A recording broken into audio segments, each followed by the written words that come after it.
Shalom. I want to give all the praise, all the glory, all the honor unto Yahweh, Ba'ashem, Yahushai, Ba'ashem, Kodash. Double honors goes out to the elder apostles of Great Millstone for teaching me the truth. Also, want to acknowledge all the Akyam who are pushing the truth with sincerity throughout the four corners of the earth. All right, so I'm going to go in on 2 Samuel 24, the 24th chapter. And what it goes into is the census, right? The census. And before I read it, let me get that word census.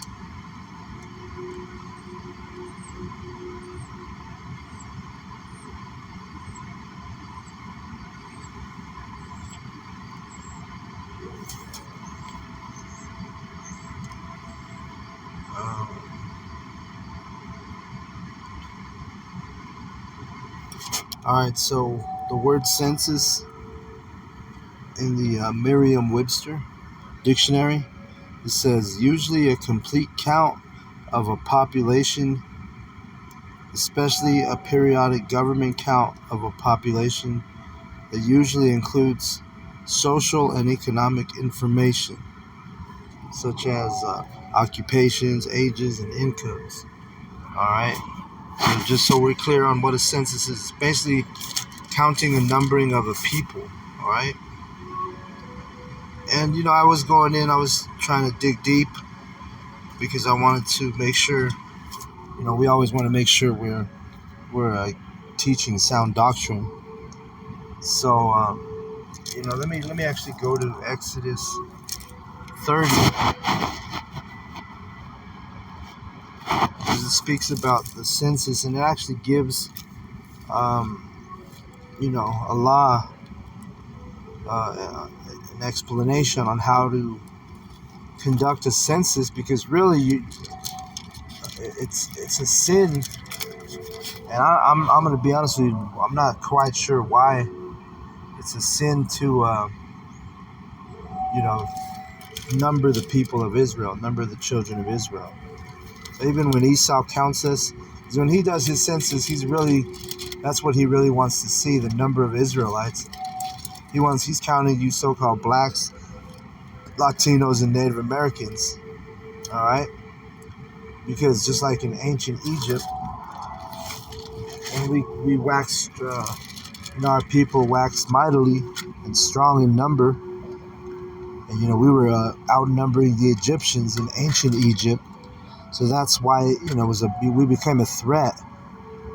Pharaoh was worried that because of our numbers, that if we had a conflict with the Egyptians, that he said that they would join the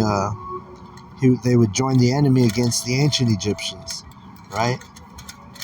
So now here in Babylon, America, the same thing, spiritual Egypt. This place, you look around and it's our people that are growing, outnumbering the heathen, right? Whereas the sands of the sea were more numbered than the stars, So the children of Israel, we outnumber these heathen. We're not minorities, okay? So, but nonetheless, you see, it's actually it's frowned upon by Yahweh. It's a sin to number our people, right? But if when he did tell Moses to number the people, he gave him specific directions on how to do it, all right? So let's get that account. This is Exodus 30 and 11. It says, And Yahweh spake unto Moses, saying, When thou takest the sum of the children of Israel after their number, then shall they give every man a ransom for his soul unto Yahweh. When thou numberest them, that there be no plague among them, when thou numberest them.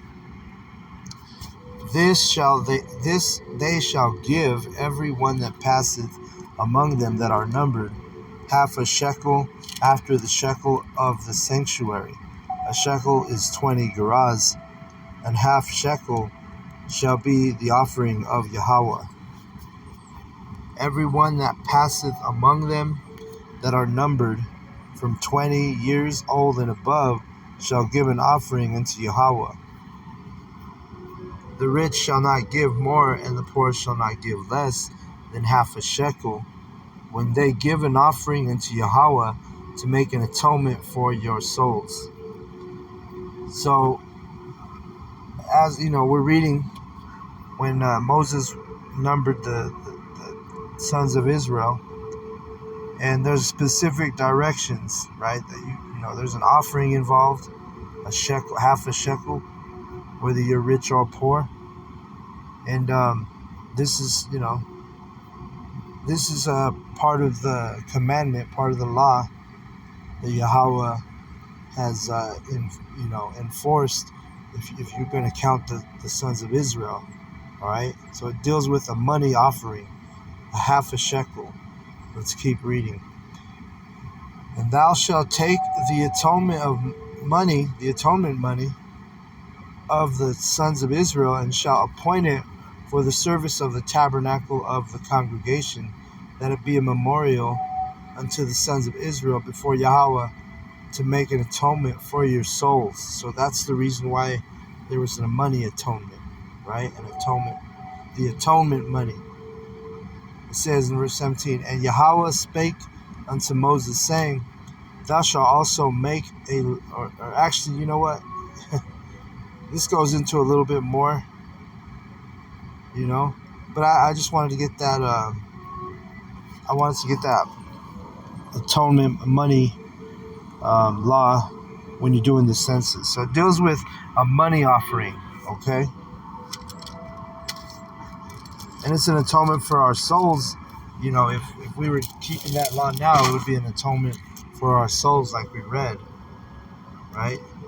It's like a, you know, let's get that word atonement just so to edify the people watching, all right?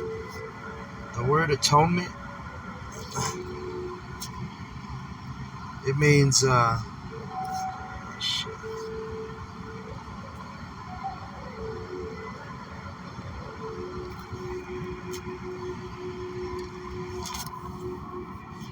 right. An atonement is a reparation for a wrong or an injury, all right?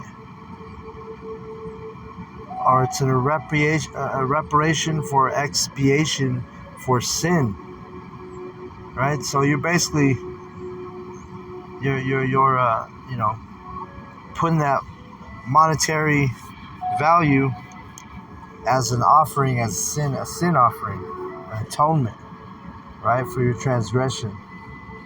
Just like when we were commanded to sacrifice the goats and the doves and the lamb, you know, that was something you were taking out of your own flock. So it was a loss to you, right? But it was a gain to Yahweh. It was an offering, you know. So it's the same thing with the money. You give that half a shekel, and it's, yeah, you're gonna be paying some money. That's that atonement money. But you're doing it for Yahweh, all right? So when I read this account in 2 Samuel regarding King David and how he sinned against Yahweh for doing the census, for me, two things come to mind, right? Because when you read the account, there's no, I'm about to read it here, but there's no money, there's no atonement money involved that's mentioned when King David,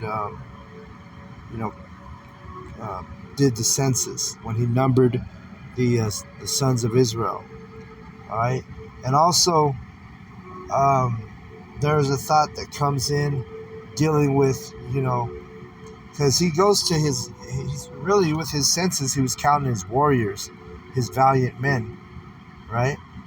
He was counting his army, he was numbering his army.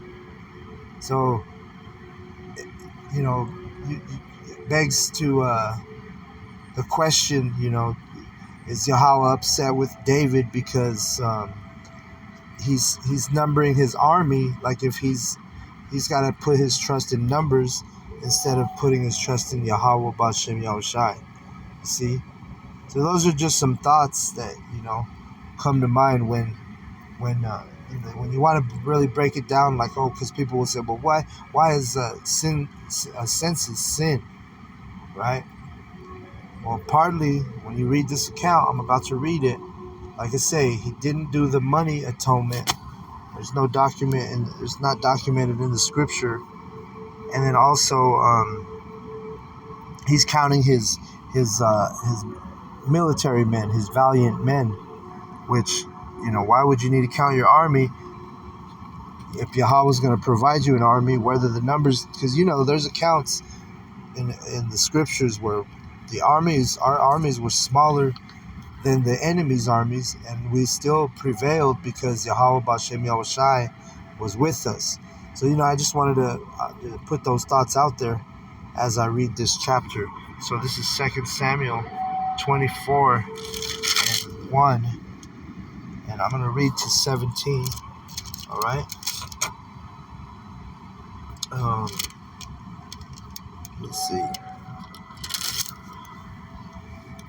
And that's actually spiritual too, because that's how this truth of ours is.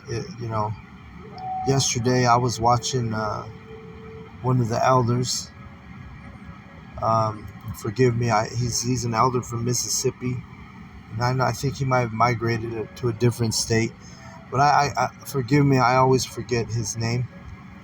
But he was going in on this chapter. Yesterday I was watching him, and lo and behold, I come to do my lesson this morning, and I opened up to this chapter, and this is what he was talking about in his in his lesson.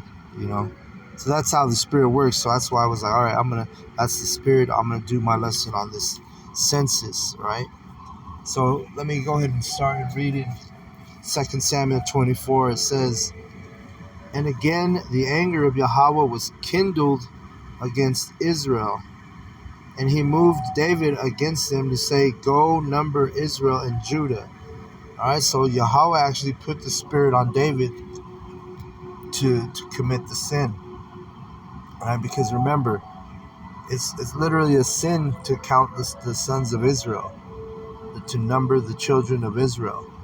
All right, and if it's a sin for us, how much more wicked is it when the heathen count us?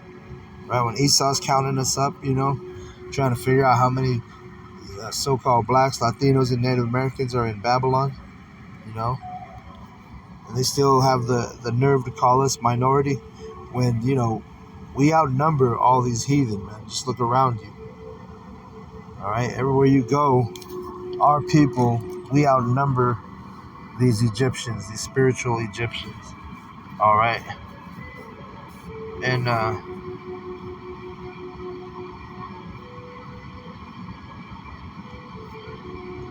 let me, you know what? Because I might want to get that before I read this.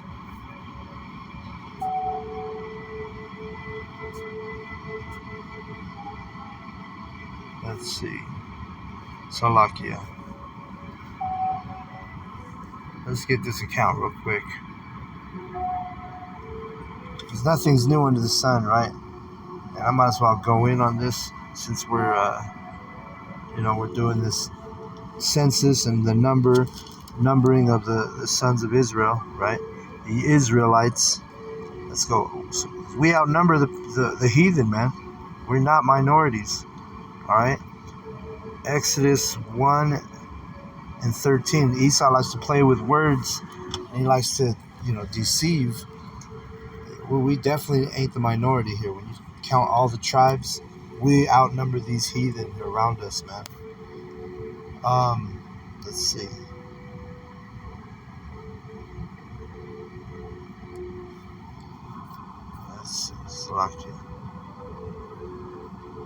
All right, here we go. I'll go ahead and read because this is ancient Egypt, right? Let's see.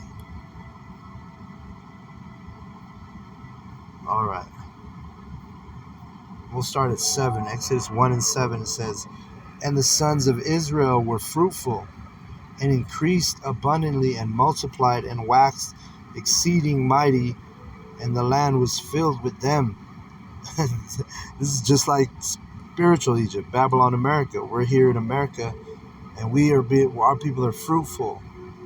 I mean, I'm going into this gym right after this lesson, and when I go in there, this is considered the suburbs where I'm at. And I remember 20 years ago, if you go into a gym or a place like this, you're gonna see all Edomites. But now, in these last days, we're in 2024.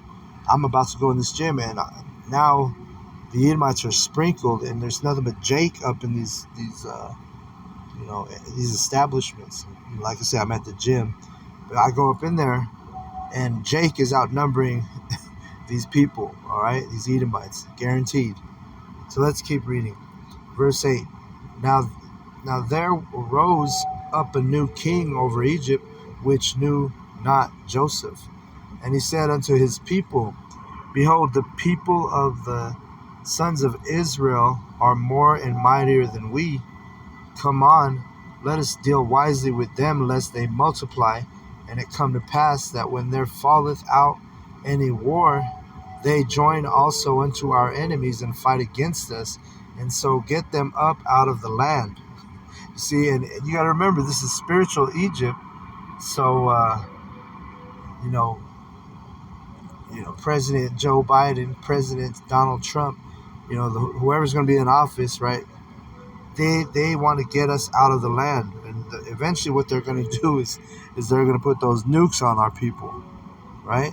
They're gonna successfully kill 2/3 of the Israelites, right? And we outnumber them. Don't get it twisted. Let me read 11. Therefore they did set over them taskmasters to afflict them with their burdens, and they built for Pharaoh treasure cities, Pithom and Ramses. But the more they afflicted them, the more they multiplied and grew, and they were grieved because of the sons of Israel. So it's almost like especially you 2/3, you're like gremlins, you know. Our people will grow and grow and grow, like we'll multiply like the motherfucking gremlins and shit. All they had to do is pour water on them, and those things would multiply. And that, if you've seen that movie Gremlins, but that's basically how our people are. We're that fruitful. And you 2/3 are definitely gremlins, and then you're still fruitful, even though you're a wicked 2/3. But you're still an Israelite, and then, like I said, our people grow, our people multiply. All right. It says, let's see, where should I stop? Well, anyway, so that was, we were a threat to the ancient Egyptians, just like our numbers, threatens Esau. He doesn't like seeing our numbers multiply and be fruitful and outgain him and outnumber his people, right? So that's why he keeps his census. He don't give a damn about these heathen. He don't give a damn about the Edomites and how many Edomites are dwelling in Babylon. He's counting you Israelites, all right?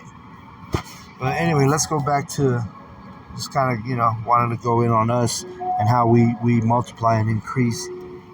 So let's go in on back to 2 Samuel 24. All right, so I'll read it again from the top. It says, And again, the anger of Yahweh was kindled against Israel, and he moved David against them to say, Go number the Israel and Judah. Right?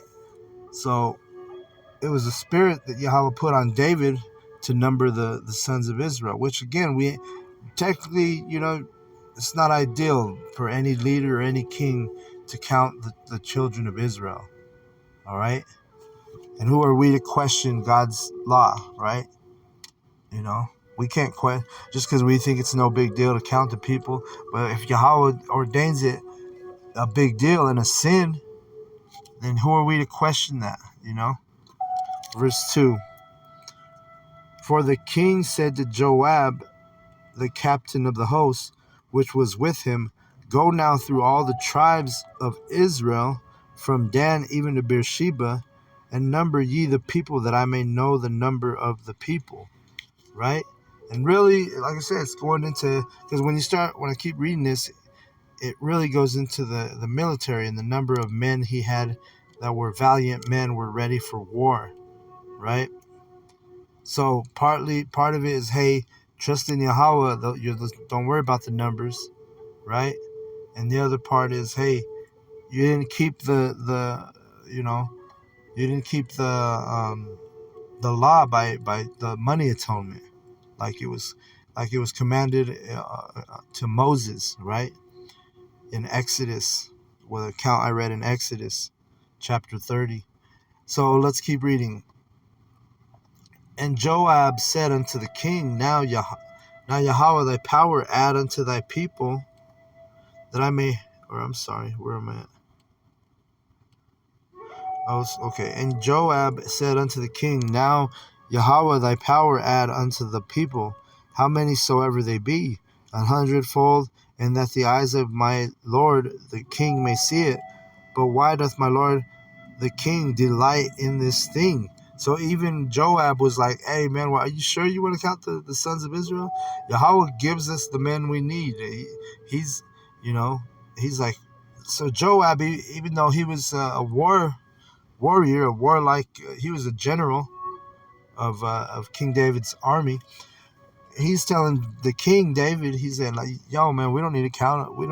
Yahweh provides us the numbers we need. Whatever it is we need. Yahweh. So that's partly why it's a sin. Don't worry about the numbers. You trust in Yahweh Bashem Yahushai. All right. Verse 4. Notwithstanding, the king's word prevailed against Joab and against the captains of the host, and Joab and the captains of the host went out from the presence of the king to number the people of Israel. So, the king's decree overrided Joab, even though Joab was like, hey, we don't need it, let's not do this. Why do you delight in such a thing, right? So let's keep reading. He said, why you delight in such a thing? So here we are on verse let's see. So I lost my spot. Verse 5. It says, and they passed over Jordan and pitched in Arior on the right side of the city that lieth in the midst of the river of Gad and toward Jazer. And then they came to Gilead and to the land of Tatim Hadshi, and they came to Danjan and about to Zidon, and came to the stronghold of Tyre, and to all the cities of the Hivites and the Canaanites, and they went out to the south of Judah, even to Beersheba. So they was covering all the lands where the Israelites were, in an effort to do a census, in an effort to count the sons of Israel, which again, it's Yahweh, he's not fond of that, of our people being numbered, okay? That's Yahweh's, like, you know what I'm saying? That's his business. It's not anyone else's business how many Israelites are in the land. But anyway, let's keep reading. Verse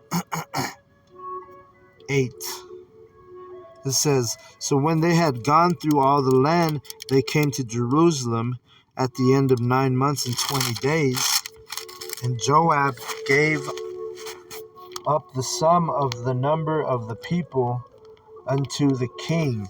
And there were in Israel 800,000 valiant men that drew the sword. And the men of Judah were 500,000 men. All right. So you had 1,300,000 men, basically. It's not including the women and the children, right? He's numbering the men that are capable of drawing a sword, valiant men, right? So again, trust in Yahweh for your wars, for your battles. Don't trust in numbers, right? Verse 10. And David's heart smote him After that, he had numbered the people. And David said unto Yahweh. So now after he did the census, now his guilty conscience started kicking in, right? And this shows you, we go off in this truth. We, the men of Yahweh Bashem Yeshai, we go off, we sin, right? King David right here, he's a highly regarded righteous member of the elect, but yet, here's another example of a sin from King David, right? Doing the census, because now he's feeling the guilt. But see, this is the thing. I'm not telling you to go and just break all the laws, with reckless abandonment, but I'm telling you that you're going to go off, and you need to repent when you go off, all right? It's not wise for us to beat ourselves up and go into a depression or go into a woe is me spirit when we sin, but instead, repent of your sin, be sincere in your heart and in your mind, and this is what shows a righteous man of the elect, is because your sin actually it vexes you. You're guilty. You feel guilty in your spirit. It's when you don't give a fuck. When you don't feel guilty in your spirit, you just disregard the law of Yahweh Bashem Yahushai, and you're careless. You don't even think about the law, because we already know we're in the flesh. We're rehearsing the righteous acts, but that doesn't mean we just forget about the law. All right. So let's keep reading. But that's what it shows you right here. David, he was feeling guilty. Right after his sin, he started feeling guilty, started fucking with him. All right? That's how a righteous servant of Yahweh Hashem Shai is gonna be like King David here. You're gonna feel guilty. You're bothered. You're gonna be vexed, because of your wickedness, because of your sin. So let's read it. Let's see. Verse 10 again. And David's heart smote him, meaning his mind. His mind was, he was vexed. He was upset because he knew what he was doing was wrong by counting the sons of Israel. And David's heart smote him after that he had numbered the people. And David said unto Yahweh, I have sinned greatly in that I have done. And now I beseech thee, O Yahweh, take away the iniquity of thy servant, for I have done very foolishly.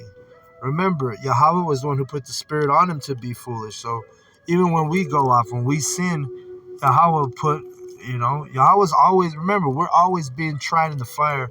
We're always being purified.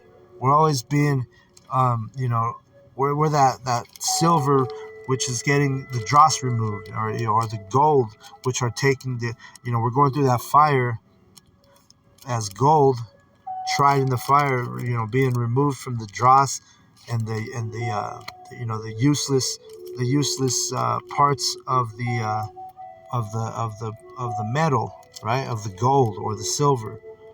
That's a process. You burn that thing with fire to get what they call pure gold or solid gold.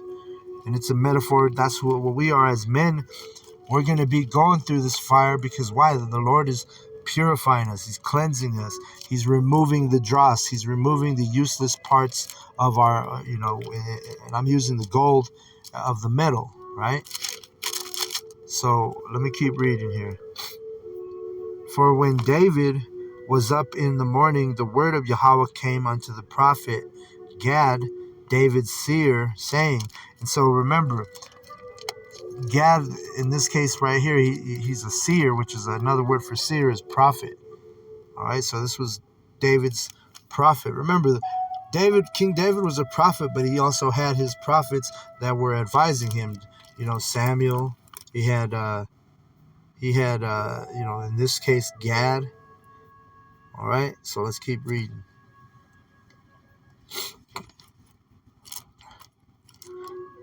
Let's see.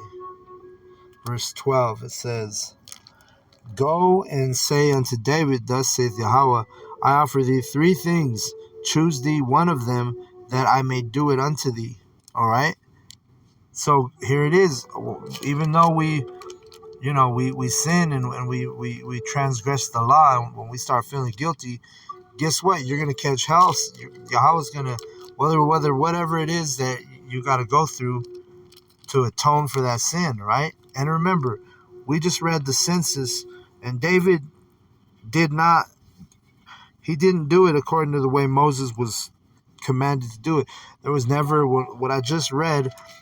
There was never a time that it said that they were given half a shekel, all the men, poor and rich, to making a money for the atonement money. So not only did he sin in the fact that you should just trust in Yahweh, but also he sinned where he didn't keep it. He didn't keep the ordinance as it was directed to keep when Moses did it. Right?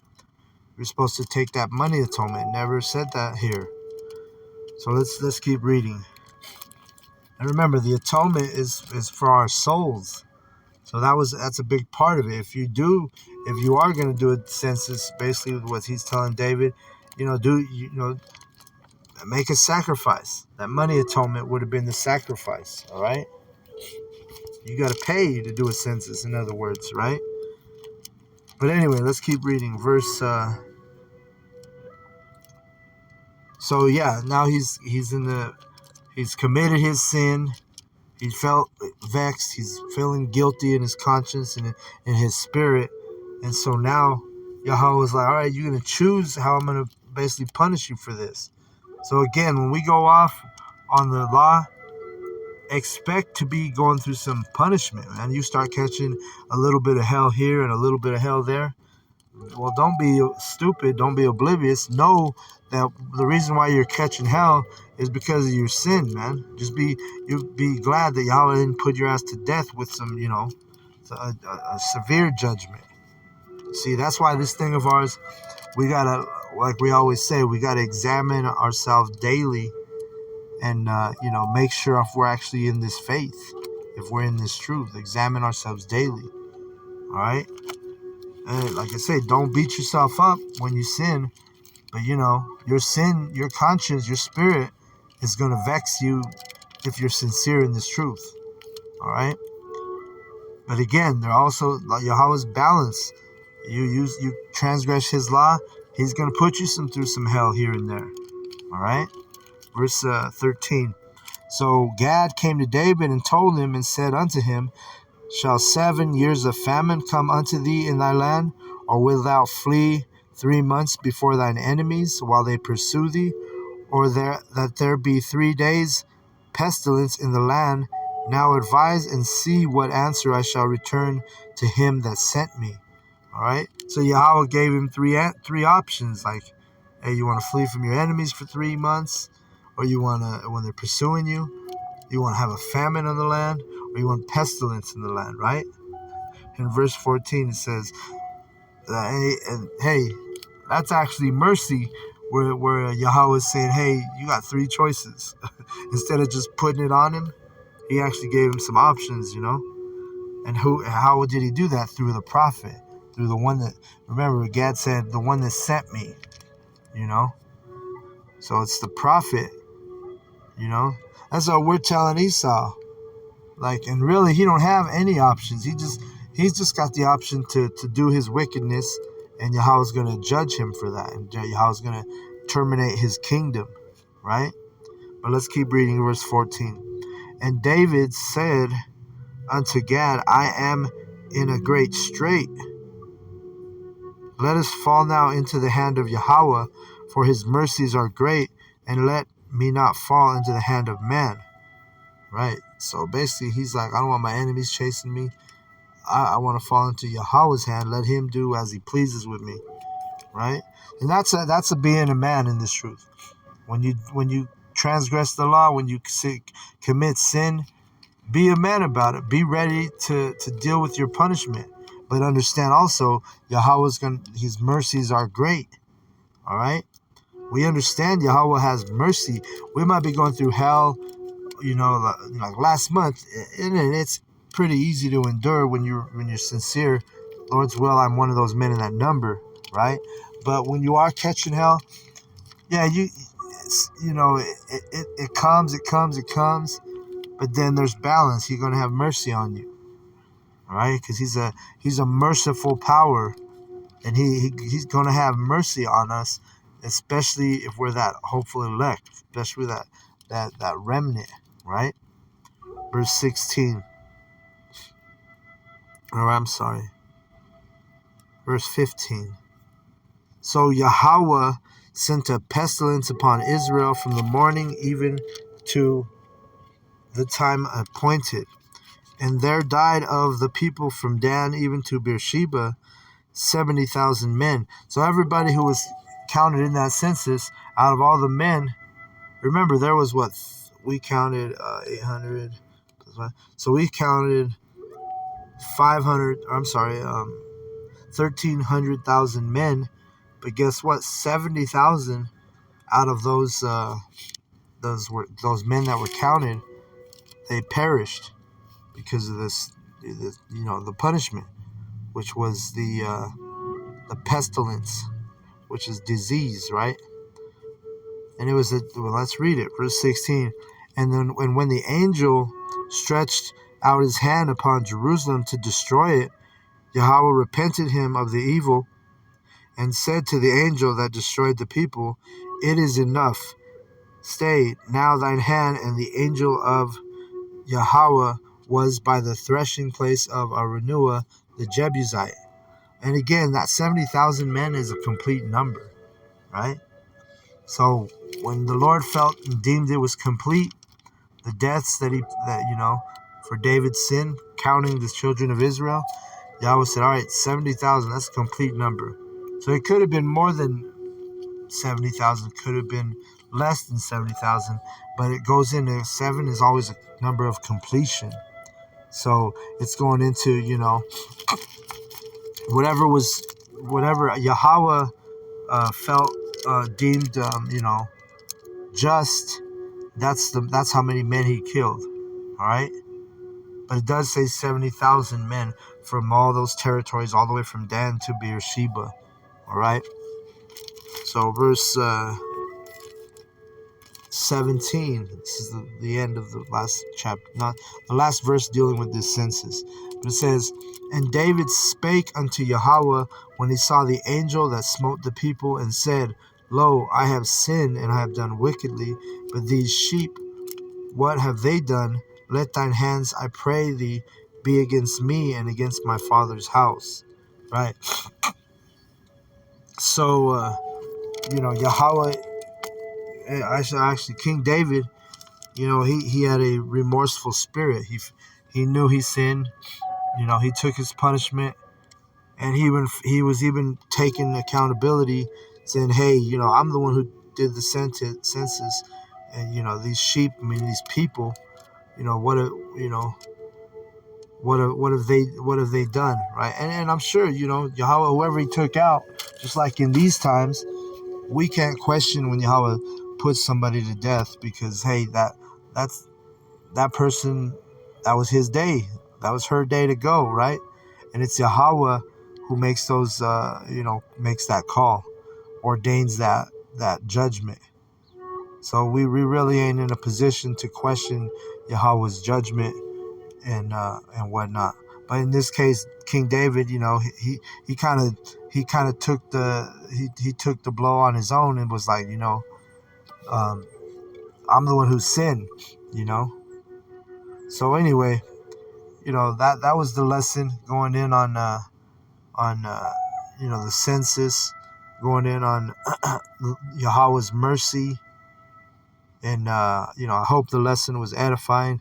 But I'm going to go ahead and close out with that. I want to give all the praise, all the glory, all the honor unto Yahweh, Bahashim, Yahweh Shai, Bahashim, Rekah Kodash. Double honors goes out to the elder apostles of Great Millstone for teaching me the truth. Also want to acknowledge Al-Akyam, pushing the truth with sincerity throughout the four corners of the earth. All right. Shalom to the elect.